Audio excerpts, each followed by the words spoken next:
Mali by byť testovaní poslanci v parlamente, či sú pod vplyvom alkoholu alebo nie? Nemyslím si, že toto je hlavný problém Slovenskej republiky. Môžem vám povedať za mňa, že ja som teda v parlamente si vypil možno, že tak raz som si štrngol zo šampanským, keď sa Priznávajú to aj schválil. ostatní poslanci, že si Symbolicky. pripíjajú. Nie je to problém pre vás? Podľa mňa je problém skôr to, že by niektorí poslanci mali prejsť psychotestami. Toto by, myslím si, že Pán bolo Majerský, krátka väčšie reakcia, rácio, pôjdeme ako v ďalej. prípade, ak by Mali sa by malo byť dať v testovaní? parlamente fúkať alebo nie. Psychotesty, tak vidíme veľkú časť opozície, najmä zo strany Igora Matoviča, by mali byť zavedené Pán v rámci Majerský, krátke poslancov. stanovisko. Alkohol, psychotesty. Ja som bol testovaný dokonca 27.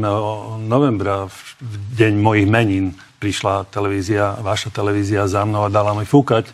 Neodmietol som, nenafúkol som. Určite poslanci by mali byť schopní jednak aj psychicky, ale aj fyzicky zvládať tento mandát.